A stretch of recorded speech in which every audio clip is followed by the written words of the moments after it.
Story 1. I live out near Bathurst, New South Wales. Been out here most of my life. My name's Daryl. Not much to tell about me. I do some fencing jobs, a bit of clearing, help run sheep on a property outside of town. Hunting's just something I've always done. Mainly pigs, sometimes roos if the meat's needed.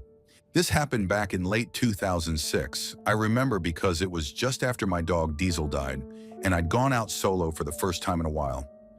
Usually I hunted with a mate or two, but that day I just wanted quiet. I went bush out past Genelin, off an old logging track I knew well. Thick pine and scrubland, not a soul around for miles. The pigs had been tearing up the creek beds, which is hell for the waterways. Landowner said he'd seen fresh rooting down near the river bend, so I headed there around midday. I was carrying my old 308, same one I've had since I was 18. Nothing flash. By around 4 in the Arvo, I'd spotted 2 pigs near a dry bank, one big sow and a smaller boar. They were maybe 30, 35 meters off, rooting through the soil like they owned it. I got down low, stayed real still.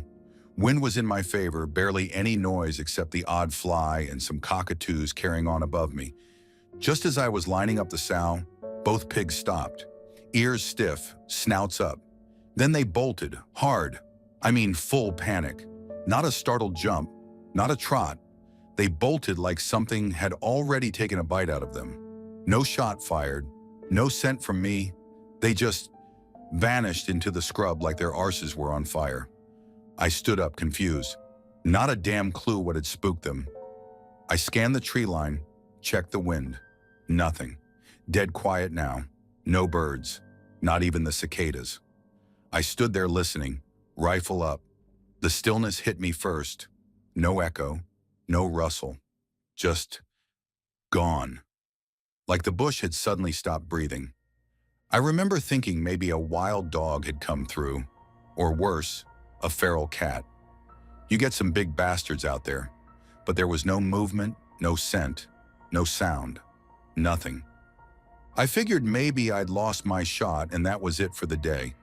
Sun was dropping low, and I wasn't keen on trekking back in full dark, so I started heading back to my ute parked on the fire trail, about a 30-minute walk through the pines. Now this next bit, I've told it maybe twice since it happened. Most people just reckon I was overtired, maybe heard a wombat fight or a big roo cough. But I know what I heard. About 10 minutes into the walk back, I heard a growl. Not a bark, not a snort. A growl. Deep, throaty, and loud enough to vibrate through the ground, like when you're too close to a speaker at a concert. I froze mid-step. It was off to my right, maybe 30 meters into the scrub. Thick pine, couldn't see a thing past the first few trees, but it sounded big. My first thought, wild dog. But I've been around plenty of dogs, feral or not. This wasn't it. The sound was wrong. It wasn't even a canine growl, not really. It was lower, heavier. Best way I can describe it, it sounded like a lion. One of those deep, wet growls you hear in documentaries right before a kill. But there's no bloody lions in Australia, I know that. And still, there it was. I remember whispering, "What the fuck?" before slowly raising my rifle. Heart was thumping. I waited, 5 seconds, 10, no movement. Then, silence again. Worse than before. That kind of silence that feels intentional, if that makes sense. I took a few steps backward, keeping the trees to my left. The shadows were longer now. Sun was barely skimming the treetops. I was sweating like a bastard. Every branch crunch under my boots sounded like a gunshot, and the whole time I kept waiting to hear it again.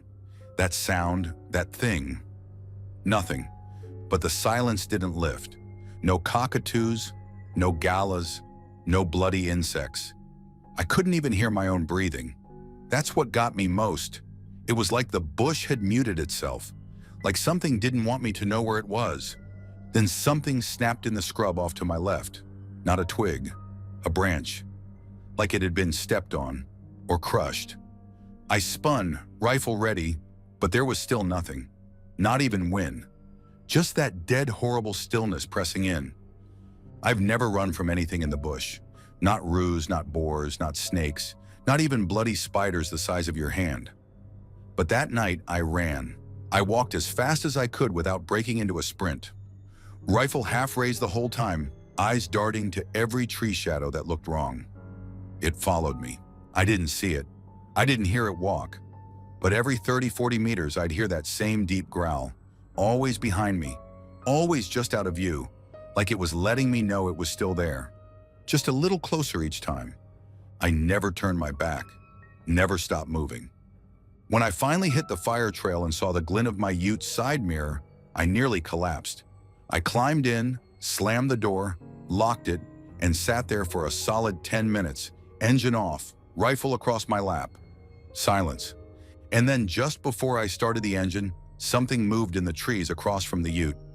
Maybe 15 meters back, too dark to see what.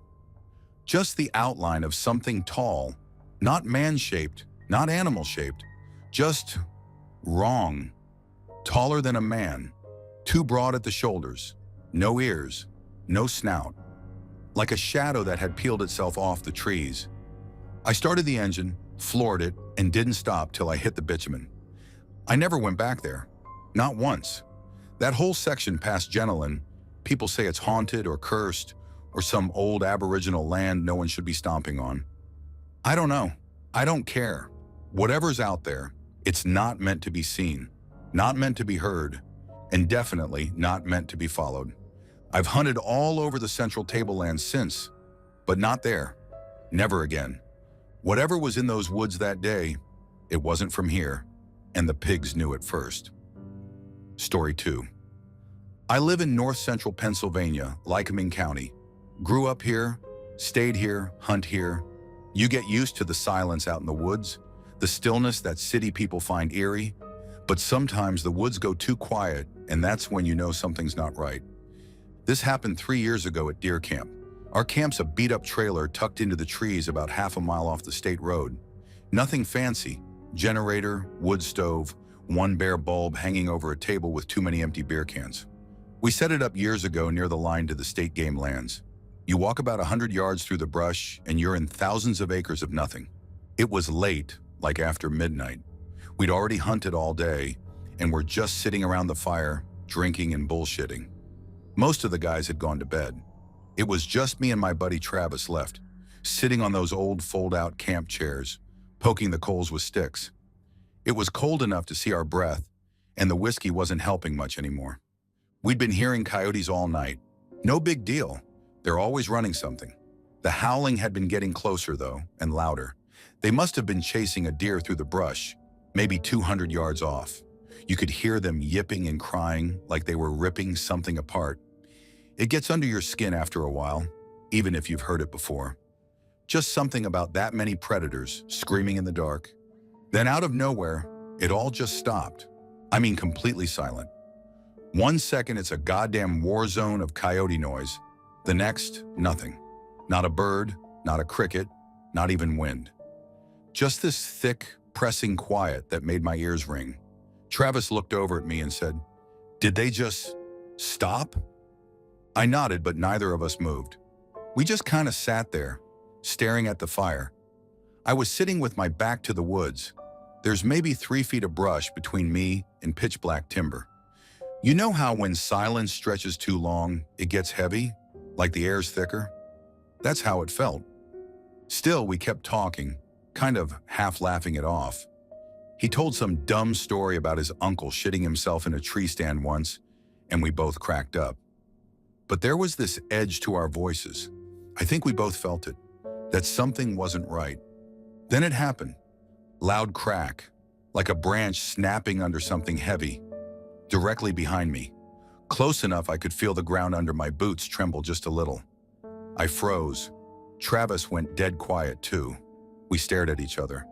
Neither of us even blinked. "Dude," he whispered. I didn't say anything, just started to turn my head, slow as hell, toward the sound. My heart was punching my ribs so hard I thought it might knock me over. I didn't want to look. I had to look. And then something moved. It wasn't a deer, wasn't a bear. It was low and fast, but too big to be anything natural. Grayish white, kind of hunched, and it bolted from the brush straight past the edge of the firelight, like it knew exactly how far to stay out of sight. No noise, just a blur of pale flesh and a gust of cold air that smelled like wet leaves and copper. Gone in a flash. I whipped around in my chair, but it was already out of sight, back into the tree line. My ears were ringing again, but harder now, like pressure building in my head. I didn't know what to say. Travis just kept staring at the spot like if he looked long enough, it'd come back. Neither of us spoke for a good 10 seconds. Then Travis just said, flat as hell, "Yup, bedtime." We both laughed, but it wasn't real. Just that nervous kind of laugh you do when your body doesn't know if it should run or puke. We gathered our drinks, didn't say another word, and went into the trailer. Didn't even look back toward the woods. I locked the door that night. Never done that before. Story 3. I grew up in southern Indiana. Pretty quiet area. A lot of woods, cornfields, old barns falling apart, and not much else. We had a family tradition. Opening weekend of deer season, we hunt. My Uncle Randy was the real outdoorsman in the family. I was 16 at the time and only on my second hunt. I'd taken the hunter safety course, knew how to handle a rifle, and I was excited as hell just to sit in that stand with him. We were out on a piece of leased property Randy had been hunting for years. He called it the Flats. It was mostly open, with patches of thick brush and pines along the edges. Our stand was maybe 12 feet up in an old oak, facing 2 clearings, one right in front of us, another stretching off to the right. It had snowed the night before, so everything was quiet, and the air had that heavy, muffled feel. Around 7:30, the woods started waking up, squirrels skittering, some turkeys gobbling off in the distance. I saw a fox trotting along the tree line once, tail high like it owned the place. I remember thinking how alive everything felt. I was grinning like an idiot, trying not to make noise, and Randy just sat there chewing sunflower seeds, totally calm. At one point, a young deer stepped out into the far clearing, maybe 200 yards out.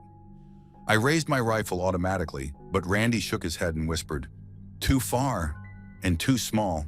So I lowered it and just watched it. It was kind of beautiful, honestly. It was nosing around the ground, tail flicking back and forth. No fear, just doing its thing. And then everything went dead quiet. No wind, no birds. It was like the forest held its breath. That's when the brush on the far edge exploded. I didn't even have time to react. Something massive lunged out, black blur, muscles and claws, and just raw speed, and slammed into the deer. It didn't make a sound, just dropped. 1 second it was standing, next it was on the ground, neck bent back, legs twitching. Whatever hit it pulled it into the brush like it weighed nothing. 3 seconds. That's how long it took. I didn't breathe, I couldn't. Randy didn't say a word, but I looked over at him and his eyes were wide. Not panicked, but locked in. "Was that a bear?" I whispered. He didn't answer right away, just kept staring at the brush. Then finally, "Don't move, don't make a sound." We sat there another half hour, maybe more. Every minute that passed, I thought I was going to puke. I couldn't stop replaying it. The thing had moved so fast, there hadn't been a warning. No snapping branches, no growl, nothing. It just appeared and disappeared again. Eventually, Randy leaned in and whispered, "We're done. Let's go." We packed up slow, quiet, didn't talk. Walked back to the truck, which was parked maybe 100 yards behind us, up on a little ridge. By the time we reached it, the morning sun had gotten stronger, cutting through the chill. I tried to shake it off, convince myself it was just a bear, a really big, freakishly fast bear. Randy didn't say otherwise, but I could tell by the way he kept scanning the woods that he wasn't buying it either. I tossed my rifle in the truck bed and stretched, trying to calm myself down. Took a breath, tried to appreciate the sun on my face. That kind of fake relaxation you do when you're trying not to freak out. Then I noticed something. Off in the tree line, same direction as that clearing, weird shape, half hidden behind a thicket of saplings. My eyes locked onto it without even thinking. I don't know how to explain it. It was like my brain recognized it before I did. There was something watching us, and then it moved. A massive black head slowly pushed out from behind the brush. It was that same thing, same creature. Blood caked all around its mouth, dark and crusted. Its eyes were just wrong, like too human or too aware. Not like a bear at all. It didn't blink, it didn't flinch, just stared. I remember my knees locking up. I couldn't even yell. Then Randy saw it too. I didn't need to say anything. He grabbed my jacket and yanked me into the truck, slammed the door, and jammed the key into the ignition so hard I thought it'd snap. We didn't drive away right away. We just sat there, both of us looking through the rear window. That thing was still there, watching. Then it backed up into the brush and vanished, like it never existed. We didn't talk the whole drive back, not until we were almost home and Randy lit a cigarette with shaking hands. I asked him, "That wasn't a bear, was it?" He just said, "I don't know what the hell that was, and I don't want to." I never went back to those woods. Randy still hunts, but not out there. He sold the lease the next week. I haven't told a lot of people about this, not because I'm scared they'll call me crazy. I am crazy for staying out there as long as I did, but because I honestly don't think most people want to believe stuff like this exists. Something that big, that fast, that smart, and you don't even hear it coming. We weren't hunting that morning. We were being watched. Story 4. I live in northern Minnesota, about 30 minutes out from Duluth. Woods here don't play around. They're thick, quiet, and old. When they go still, it's like the world just forgets to breathe. I've hunted since I was a kid, deer, grouse, whatever was in season. I don't scare easy, or I didn't until that one night in 2013. I was 16, just got my solo license and thought I was hot shit. My dad let me hunt a patch we owned about 3 miles into the woods behind our cabin. It's a narrow strip with one old metal ladder stand facing a long game trail that cuts through a grove of spruce. Not a big patch, but enough that if you hit a deer, it'd drop right in front of you. That evening, Dad said he'd be back by sundown. I packed light, rifle, knife, flashlight, water. I even remember laughing on the hike in, just full of myself. I climbed into the stand around 3:30. Sun was already low. I saw a doe around 5, too far to take a clean shot. That's all I saw. And then the woods got quiet. Not dark, just quiet. No birds, no wind, no bugs, just dead air. I figured maybe a coyote or bear was close, so I stayed still. But nothing showed. The silence hung there like wet cloth. I remember looking at my watch. It was 6:17. Dad was late. No big deal, right? He did that sometimes, but I was cold and annoyed, and I kept glancing down the trail, hoping to see his flashlight coming. Instead, I heard something moving behind my stand. I froze. Whatever it was moved slow. Not big enough to be a deer, not small enough to be a squirrel. Crunch, drag, crunch, drag. Like it was limping. I slowly turned to look over my shoulder, but the metal of the stand creaked just a little. The noise stopped. That silence again. I held my breath. Then it whispered my name. No joke. Clear as day, like someone crouched right at the base of my tree. It was my full name, first and last, not yelled, just said, soft and low, like someone testing it out. I didn't move, didn't blink. I just kept my hand on the stock of my rifle and tried to figure out if my dad was messing with me. But the voice, it wasn't his. It was off, too quiet and too sharp at the same time, like it was playing in my head instead of through my ears. I finally turned all the way and looked down. Nothing. No one. My flashlight was in my backpack, zipped up and hanging from a hook on the stand. I reached for it, slow and shaking, and as soon as my fingers touched the zipper, the voice said my name again, this time louder. Same tone, same speed. Still no one there. That zipper stayed closed. I aimed my rifle straight down, shaking bad now, trying to control my breathing. I kept whispering, "Dad, is that you?" over and over. But the thing never answered. It just stood, or floated, or crouched, or existed, right out of sight, waiting. Then it started walking again. 1 crunch, 2. Then the dragging noise like wet fabric across dead leaves. But I swear to God, there were no footsteps, just the sound of them. I couldn't take it. I screamed, "You better say who you are or I'm shooting!" And I meant it. I was ready to fire. But then it went dead silent again. Just gone. I don't know how long I sat there. It felt like an hour, but I think it was maybe 10 minutes. I was drenched in sweat, freezing. I didn't even care if I gave away my position to a deer. I climbed down, grabbed my pack, and ran. Full sprint, back through brush, over branches, stumbling and panicking like a deer in a trap. I didn't stop until I saw the back porch light of the cabin. My dad was there, casually cleaning his boots. He asked me why I was so pale. I didn't even know what to say. I told him someone was out there. He looked confused but went out with his shotgun to check. Found nothing, not a print, not a broken branch. I never hunted alone again, not out there. But that's not the part that messes with me. Not even the voice. What messes with me is what happened 2 weeks later. My mom was going through the storage room and found this old home video, VHS tape from when I was 6, a birthday party, my cousin filming. At one point, I run past the camera and someone says my full name. Same tone, same speed, same weird sharp softness. But it wasn't anyone in the room. She played it 3 times. Then she turned it off and asked, "Did you hear that?" I just nodded. She hasn't mentioned it again, and neither have I. Story 5. I've lived in Montana my whole life, outside of Kalispell, about 30 minutes from Glacier. I hunt elk every fall, same trailheads, same draws, same patterns. It's not a sport to me, it's food. It's what I grew up doing with my dad, and now that he's gone, it's how I stay close to him, if that makes sense. Anyway, this happened in October 2022 during a solo hunt. I'd gotten up around 2:45 a.m., brewed coffee, loaded the 308, and hiked in while it was still dark. I usually park off a Forest Service road, then hike in about 5 miles. It's quiet country, nothing but lodgepole pines, rock shelves, and the occasional stream. I've never once seen another hunter that far back, not in all the years I've done it. That day was weird from the start though. The woods felt off, and I know how that sounds, but hunters know what I mean.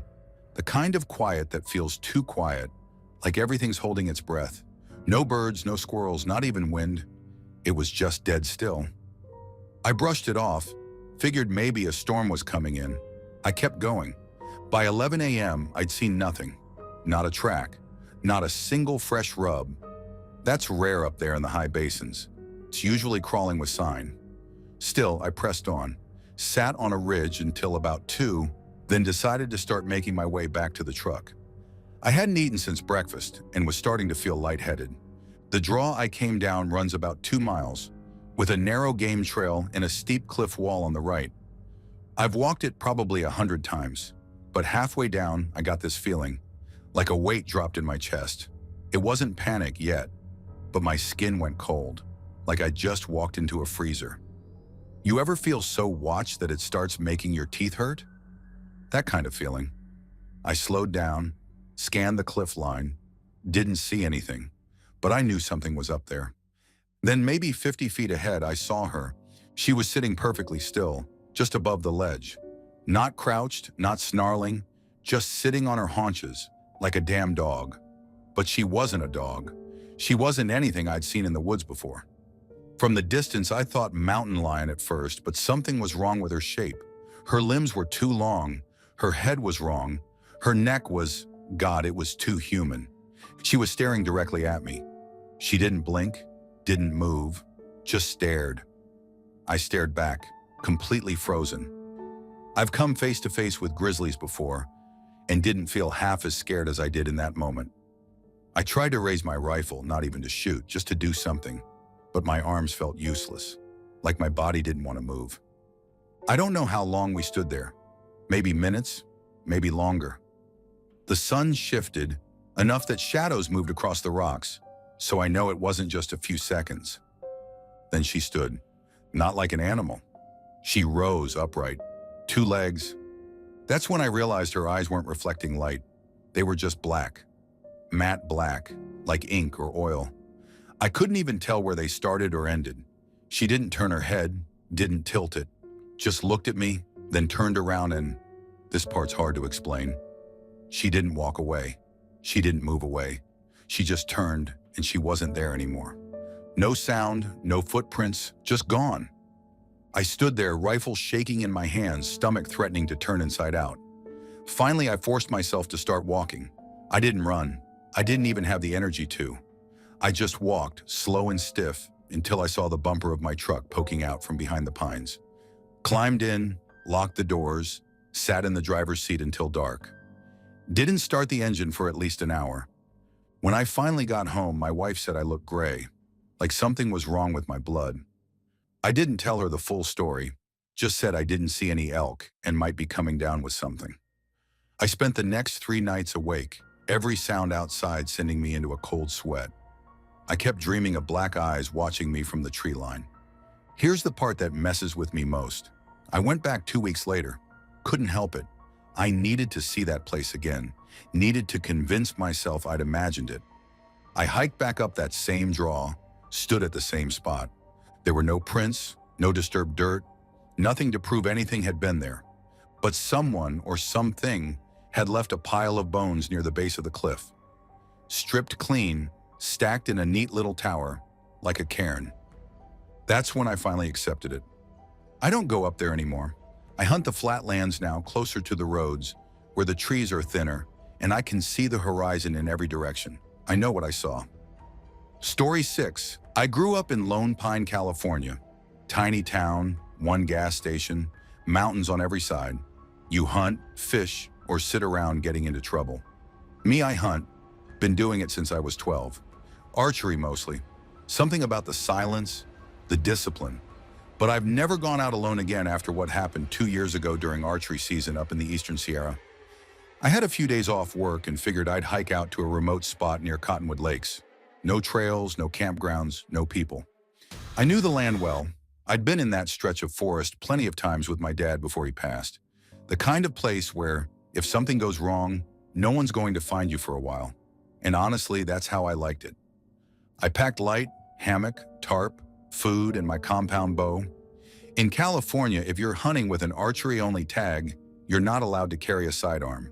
That's the law. I'd always thought it was dumb, but I never really felt unsafe out there until that night. By sundown, I had set up camp in a grove of Jeffrey pines, big, towering things that creak even when there's no wind.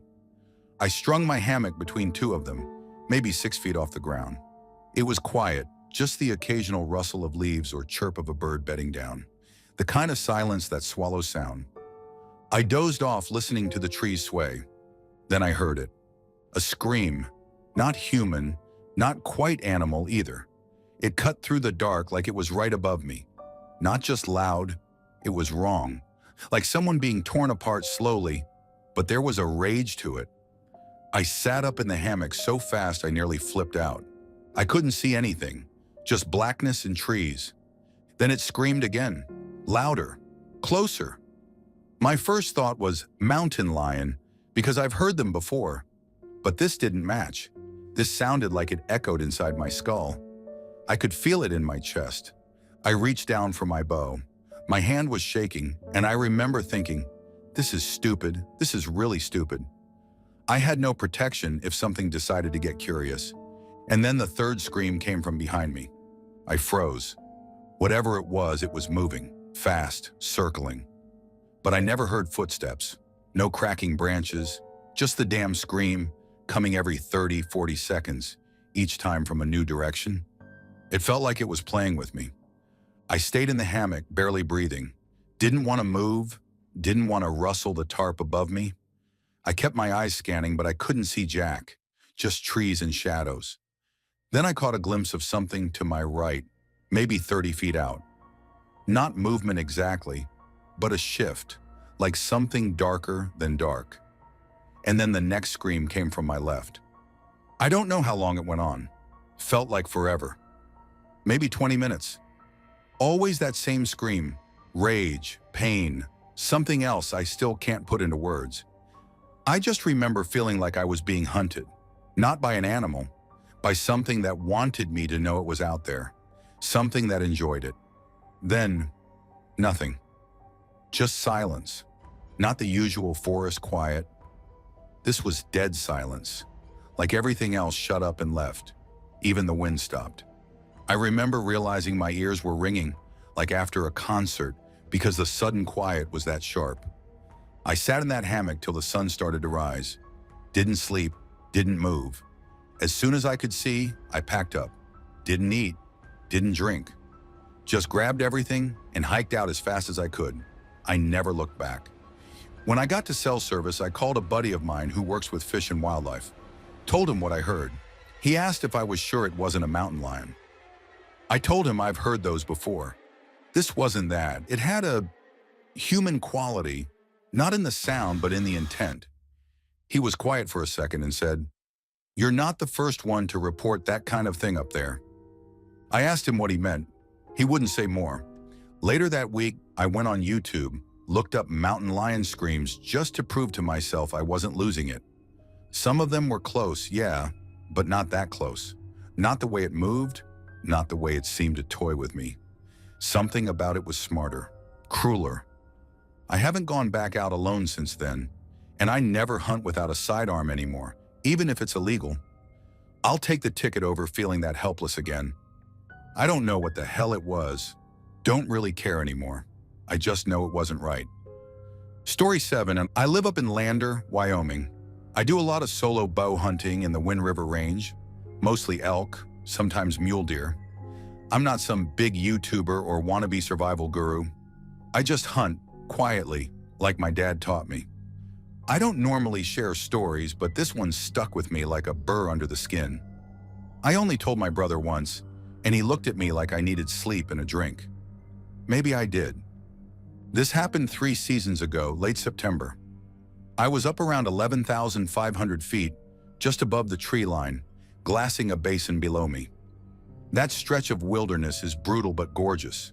Nothing but jagged granite, scree slopes, and alpine silence. The sky had been crystal clear when I left camp that morning. Around midday, I was tucked into a notch in the rocks, sun on my back, watching a cow and calf meander near a creek about a half-mile down. Then, something shifted. Not the wind, not the weather, not yet. Just this feeling, like static under my skin. My bow was resting on the rocks next to me, and I remember reaching over and holding it without really thinking about why.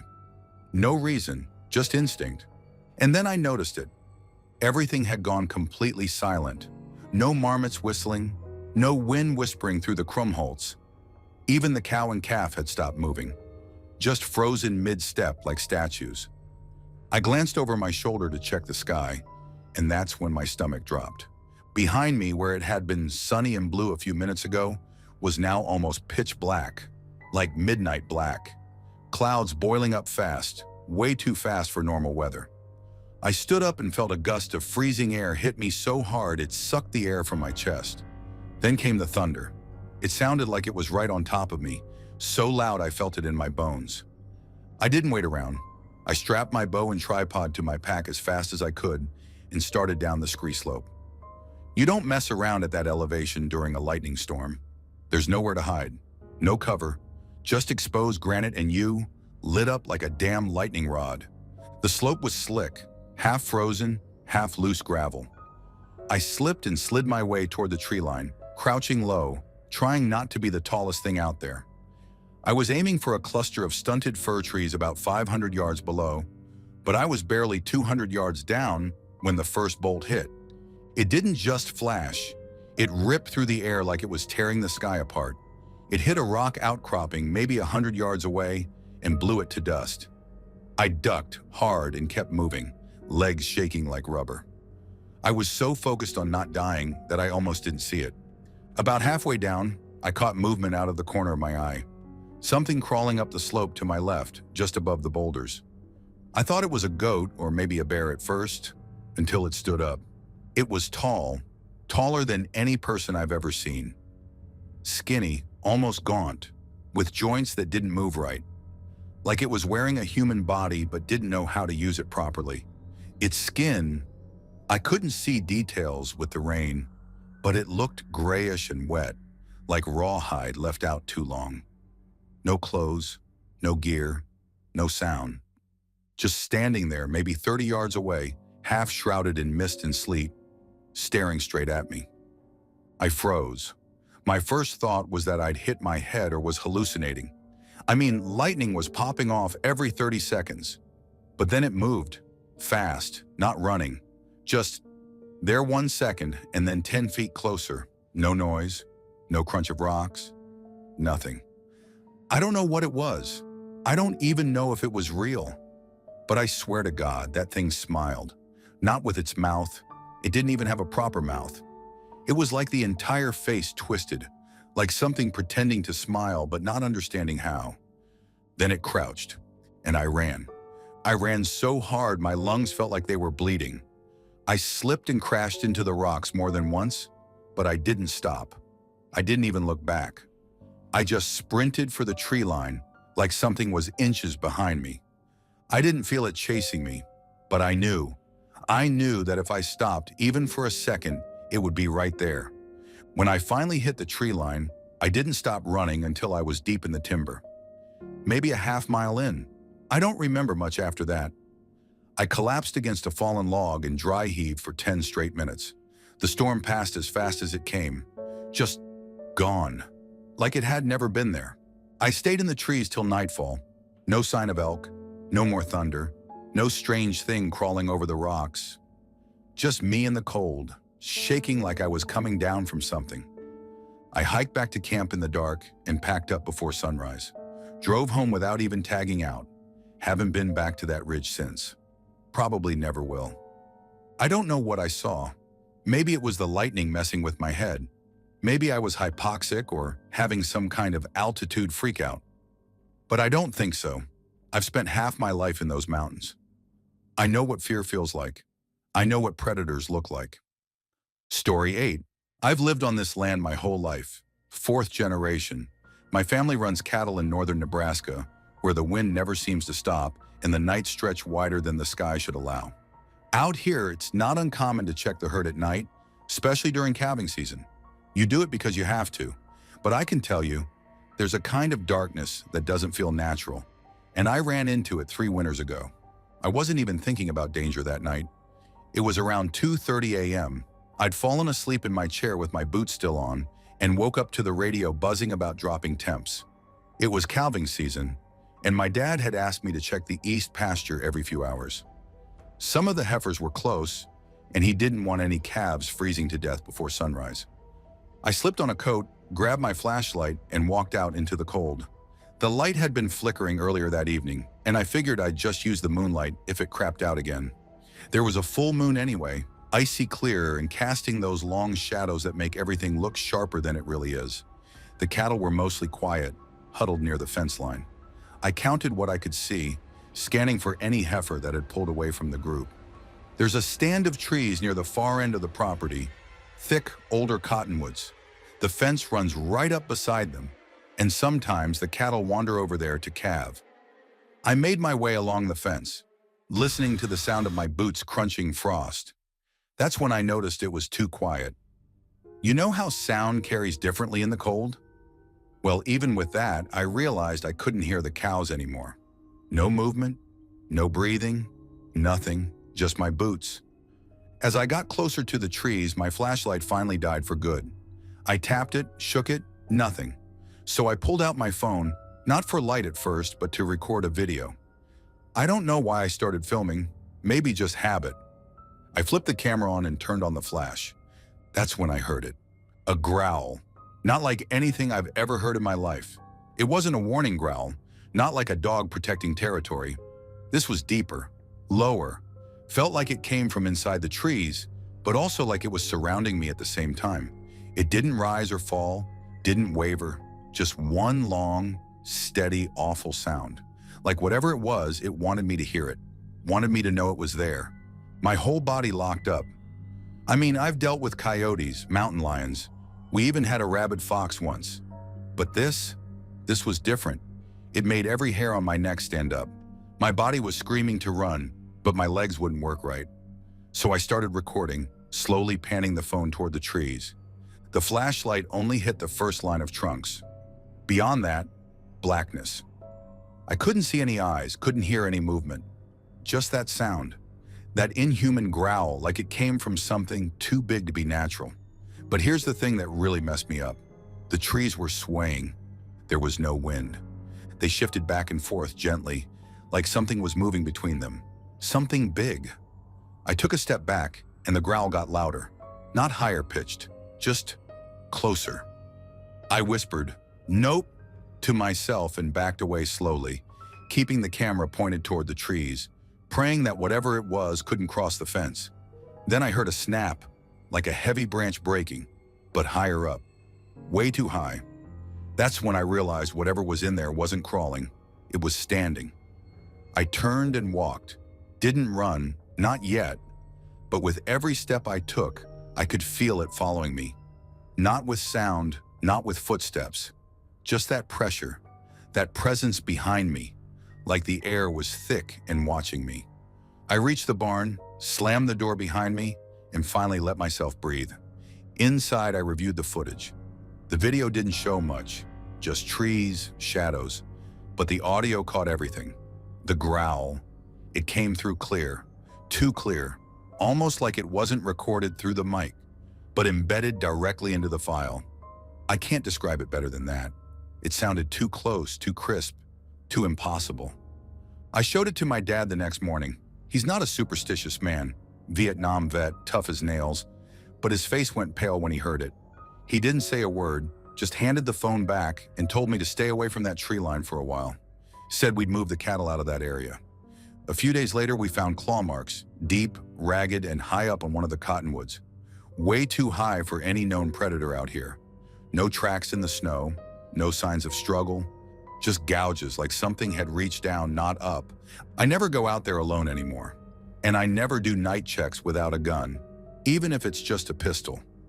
Not that I think it'd do much good against whatever that was. I don't know if it was some kind of animal no one's cataloged yet, or something older, worse. Folks around here talk about skinwalkers or spirits tied to the land. I always rolled my eyes at that stuff, until that night. Now I don't laugh, I just keep my distance, and I never ever ignore that feeling again. That sense that something's watching, waiting, just behind the trees. Story 9. I live just outside of Asheville, North Carolina, past the suburbs where paved roads turn to gravel, and gravel disappears into old dirt trails that thread through miles of thick woods. I've never been much of a hunter, but I run those trails to clear my head after long shifts at the clinic. You get used to the quiet, the feeling of isolation. Usually it's peaceful. This happened in early fall, right before the leaves turned. The air was cool but not cold. I remember that detail because I wasn't wearing a jacket, just a long-sleeve running shirt and shorts. I had the trail to myself, like always. The road I chose that day ran about 7 miles straight into nowhere, lined with dense pine and swampy undergrowth on both sides. No houses, no driveways, no power lines, just woods. My plan was to run 2 miles in, then double back. That's my usual. I don't carry much, just my phone in a belt pouch and pepper spray clipped to my waistband, more for stray dogs than anything else. Everything was normal until I hit the halfway point and turned around. About a mile into my return, I saw something ahead, a glint of sunlight on metal. As I got closer, I realized it was a vehicle. That alone was weird as hell. Nobody ever drives down this road. It's not connected to anything. But sure enough, a white van had just come around the bend maybe a half mile ahead. The way it pulled up immediately set me on edge. It didn't keep driving. Instead, it turned sharply, almost deliberately, and angled itself across the dirt road, blocking the path entirely. It wasn't parked like someone had car trouble. It was positioned like a barricade. Then before I could even process what I was looking at, someone got out of the driver's side. He was dressed in all black, black hoodie, black pants. I couldn't see his face. He stepped around to the back of the van and disappeared behind it like he was hiding, like he didn't want me to see him. My gut dropped. It was like hitting a wall of ice. I slowed down instinctively but didn't stop. My body kept moving, but my brain was already screaming at me. Something was wrong. This wasn't some lost driver. This was intentional. There was nowhere to go. The woods were too thick and swampy on either side. No way to cut through, not quickly. I glanced behind me, miles of empty road. If I turned around, I was giving whoever that was a full mile of open space to catch me in a van. I pulled my phone from my pouch and unlocked it as I ran, just in case. I thought about calling 911, but what would I even say? There's a guy in a van who might do something? I don't think I've ever felt more exposed in my life. My hands were shaking. I kept my eyes on the tree line, like maybe there'd be a trail I hadn't seen, some way off the road. There wasn't. I kept running. I moved as far off the road as I could without slipping into the marshy ditch, trying to create space between me and the van. I remember the exact sound of my footsteps crunching on loose gravel, how loud it felt in that dead quiet. When I was maybe 30 feet from the van, the back door creaked open. Just a little. It didn't swing out dramatically or anything, just enough to let someone peek through. I didn't stop to see who it was. I just kept running, my eyes locked on the tree line across from me. But I heard him. A voice. It wasn't a shout. It wasn't even loud. It was like he was whispering, but somehow I heard it clear as day. He said, "Stop." That's it. One word. I didn't stop. I didn't even glance. I was too afraid I'd freeze up or fall. I just pushed everything I had into my legs and sprinted. When I passed the van, I could feel someone watching me. I didn't hear footsteps, didn't hear the engine, but something told me that if I turned around, I'd see him standing in the middle of the road. I didn't turn. I ran until I hit the edge of the woods until the first glimpse of a house came into view. An old farmhouse with a broken fence. I bolted straight up the gravel drive, banged on the door like a madman. Nobody answered. I didn't stop. I ran the next mile back to my car parked near the main road. By the time I got there, I couldn't breathe. I sat on the hood for 5 minutes, clutching my phone, trying to convince myself it was nothing. Maybe he was just some weirdo taking a nap. Maybe I overreacted. I drove home shaking. Story 10. People always assume the scariest part of hunting out here in Montana is the animals. Grizzlies, cougars, wolves, sure, they're dangerous, but if you've spent enough time in the woods, you know how to read signs, how to move quietly, how to stay out of trouble. What most people don't expect is the other stuff, the stuff you can't explain. I've hunted these woods since I was 13. I'm 34 now. My old man raised me on elk meat and stories about things that lived deeper in. I never thought much of them. He was old school, superstitious even. Thought the forest had rules you shouldn't break, places you shouldn't go unless invited. Anyway, this happened about 5 years ago. October, prime elk season. I'd driven up from Kalispell with my buddy Kyle. We were bow hunting, so that meant extra stealth, long hikes, and camping way off grid. We set up base deep in the Kootenai National Forest. No cell signal, no trails, nothing but us, our packs, and miles of untouched wilderness. We spent most of the day glassing from a ridge, spotted a bull across the valley, and decided to loop around to get the wind right. That took hours. The terrain was nasty. Steep inclines, deadfall everywhere, no paths. But we finally got close enough for a shot right before sunset. I dropped the bull clean, and we fist bumped like idiots, not realizing how fast the light was dying. By the time we finished gutting and quartering the elk, it was pitch black. We strapped the meat to our packs, at least 100 pounds each, and started moving back toward camp. We had GPS, but it was acting glitchy. The screen kept flashing, bouncing our location all over the place. I chalked it up to the steep canyon walls, messing with the signal. That's when we heard it. Heavy footsteps behind us. Not crashing like an elk, not quick like a deer. Just slow, steady movement, mirroring us. Kyle froze. "You hear that?" I nodded. "Yeah, could be a bear." He swept his flashlight around, but the beam barely made a dent in the darkness. Just endless trees, the smell of blood and pine, and that sound, crunch, crunch, crunch. We picked up the pace. The sound kept up, always just out of sight.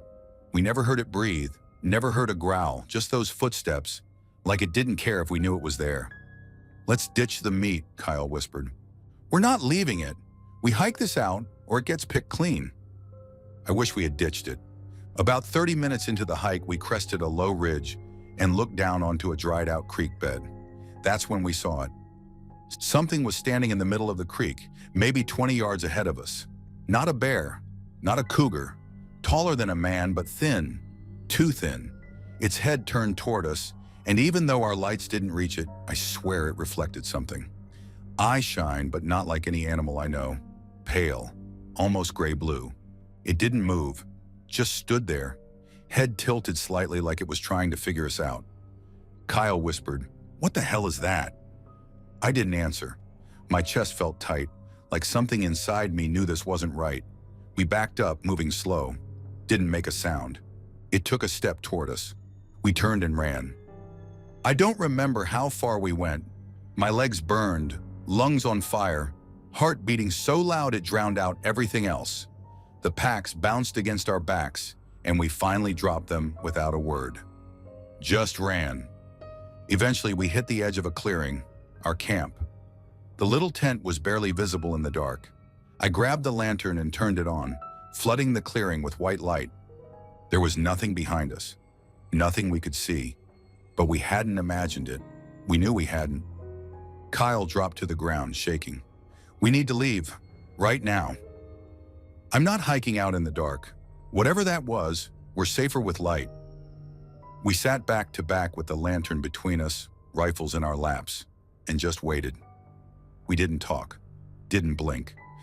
Every twig snap in the woods made us flinch. At some point, must have been an hour later, we heard it again. Footsteps. But this time it didn't try to hide. It circled the clearing, not running, not rushing, just walking. We couldn't see it. The light didn't reach far enough, but it kept just outside the beam, around and around like it was pacing, waiting. Then it stopped. I held my breath. Kyle raised his rifle, finger on the trigger. And then, clear as day, we heard a voice. Not a whisper, not an animal mimic. A voice, it said, "You shouldn't be here." I dropped the lantern, it hit the ground and went out. We didn't scream, we didn't talk. We just laid there, completely still until morning. When the sun finally came up, we packed in silence. The meat was gone, packs shredded, blood on the leaves, but no tracks. No sign of anything large dragging it off. It was just gone. We hiked out without stopping. Took us 6 hours to get back to the truck. We haven't spoken about it since. Not really. Kyle sold his bow the next week and hasn't gone hunting again. And me, I still hunt, but not there. Never again there.